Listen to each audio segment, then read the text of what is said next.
Hey Nash, what should we make? Well, I got us some pork, but I'm feeling kind of fancy. Let's try making a pork Wellington. All right, let's make a pork Wellington.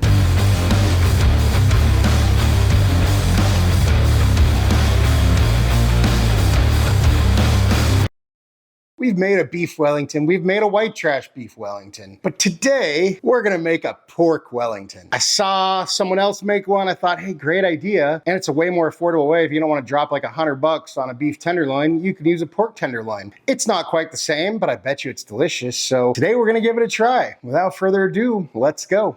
So, we start with a pork tenderloin. Now this is obviously a lot smaller than a beef tenderloin, so this is gonna be like a little mini Wellington. It'll be cute. So the first thing we wanna do, I patted this dry. We wanna just sort of get rid of any excess fat. If there's any silver skin, get rid of that. And we're trying not to take too much meat with it. All right, that, I can live with that. And then we want to season our guy with salt, pepper, and garlic. You can be pretty liberal with this. You wanna make sure and get all the sides. Then in a really hot pan with some oil, we're just gonna sear this guy on all sides. So just like a minute on each side.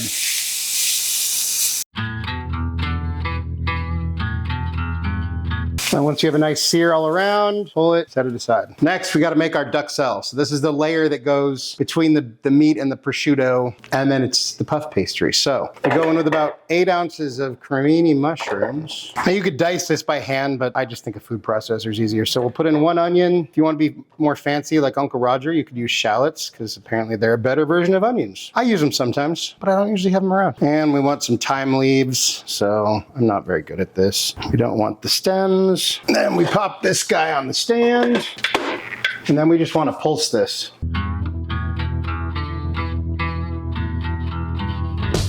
Boom, boom, boom, boom. All right, and that's our duxelle. Well, it's not done yet. Back to our pan. It's on medium this time. And I left all the kind of the fond in there because I figured we might as well get all the flavor from the pork into our duxelle. Leave no flavor behind. Put a little bit of oil. Actually, I think it's supposed to be butter. I meant butter, so we'll just add butter to our oil. And then we add in our duxelle mixture. And we just want to cook it till it gets a little bit more golden brown, a little bit deeper golden brown. So probably about 8 minutes. Once your duxelle has gotten a little bit more of a golden brown color, then we deglaze our pan with some white wine, scrape up all the stuff, and then you just kind of want to keep mixing this around and cook it until all the moisture is gone and you're left with like a paste. And at this point, we want to add a little bit of salt, pepper, or garlic. Once your moisture is basically gone and you're left with this kind of pasty stuff, this is your duxelle. Congratulations, you made a duxelle. Take this out of the pan and transfer it to a bowl and set it aside. Preheat your oven to 425 and flour your surface. And you want to take out your puff pastry here. Get rid of that. And some of these come refrigerated, some of them come frozen. So if it's frozen, make sure you let it thaw first. You want it to be cold but not frozen. So I'm just going to flour the top of this a little bit so it's not all sticky. Then we're going to roll this out. Not a lot, just a little bit, just to get rid of any seams and also give yourself a little bit more surface area to work with. All right, that should work. I'm just gonna sort of spin this guy around a little bit. Oh yeah, that'll work perfectly. All right, so now we're kind of ready to go. So first thing we're gonna do is hit this guy with a little bit of Dijon and brush this on. You're not really gonna taste it. This is more just a binder, so everything kind of sticks together. Now we take some prosciutto slices and we lay them across the bottom, and we just, I guess we probably want to give ourselves just a little bit of a border here. That should be fine. You want to do like a 50% overlay. And then I'm just going to take this one and just lay it up over the top like so. And then we give this layer a little brushing of mustard or Dijon mustard. And then I'm going to make a little egg wash here. We got a double yolk. Look at that. That's crazy. I don't think I've ever gotten that before. Just mix this guy up. And then we take our duxelle and lay down a layer here. I think we're supposed to let this cool. Oh well. Then we get our guy, put him down. Oh look, that fits perfectly. And then we just want to roll as best and as tightly as we can this all up. And then I'm just gonna take a little bit of our egg wash here, just so it sticks. And then we just do that. And then we kind of tuck the edges in like that, as best we can, sort of. And then we just give it a cut and cut. I'm gonna put our guy on. This is a rack in a pan with a little kind of a grill screen thing looking over it, just because I didn't want the dough to like fall through the holes of the rack. So that's what we got. Now we just have one more thing to do. Now we take this piece and we run this fun little lattice tool over it. Then you got to go through and kind of do this with like a paring knife. It's a little tedious, but it looks really cool when you're done, so. Now we have a lattice. Whoop, apparently we forgot a few here. That's not perfect, but it looks pretty cool. So then we take our guy, lay this over the top so it looks nice and purty, and then we just snip the excess. Then we brush our whole thing with an egg wash. And we're just gonna hit it with a little bit of this fancy flaky sea salt. And then we'll just hit it with a probe thermometer. And then into the oven for probably about 30 minutes if you want this like a nice pinkish. If you're still scared of eating pork pink and you want it to be all the way like well done or whatever, you wanna get it up to 160. But the FDA or whatever, whoever makes these decisions, they did say that it is safe to eat pork at 145. So that's what we're going for. But you do you. Off we go. And here's our guy right out of the oven. I'd say it looks pretty darn good. But anyways, we gotta let this rest. So let's make a sauce. Fire.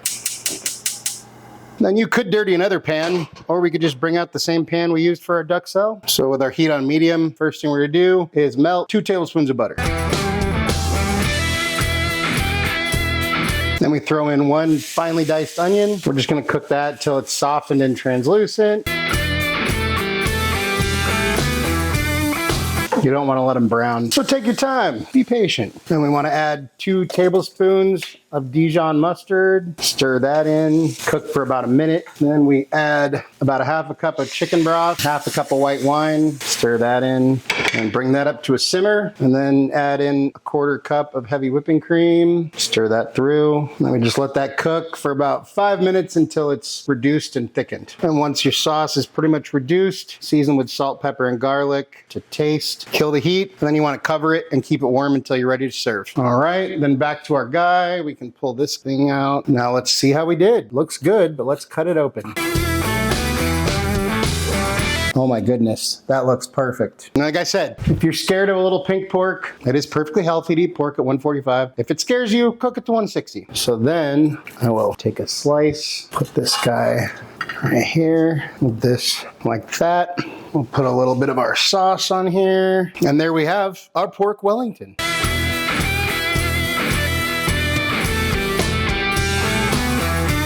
Time for a bite. Cheers.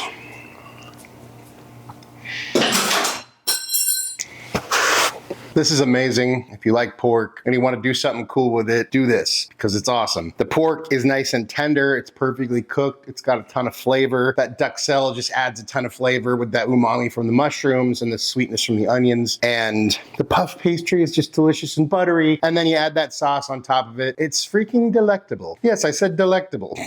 Anyway, it's fantastic. And it's another good way. We did our white trash Wellington a long time ago. And I said that would be a good way to practice if you're trying to do a beef Wellington for like an event. If you've never made a Wellington before, this might be a good way to do it because it's freaking delicious. It still looks great and you could serve it to people and they'd be impressed. But also, you know, a pork tenderloin costs like 12 bucks and you get 2 of them usually, maybe something like that. Whereas, you know, a beef tenderloin, you're probably going to drop 100 bucks. Maybe you get it for less, but that's about your price differential. So I say this is freaking fantastic. It's rich, it's savory, it's got a ton of flavor, it's got a little umami, and it's not that hard to make. And I know it seems intimidating your first time, but if you just do it, yeah, it's not a 20-minute meal, but it comes together fairly quickly, and it's really not that bad, pretty easy to do. And like I said, it looks awesome, tastes delicious, people will be impressed, people will love it, and you will love it. Or just make one and eat it all yourself. I won't tell anyone. But hey, let's see what Nash thinks. Hey bud, how you doing? I'm feeling the magic. Well, check it out. We got this pork Wellington you wanted. We had to kind of just take some pork from the middle because you can't eat the duxelle. But I guess I could give you some. We got some puff pastry and we got some pork for you. So here you go.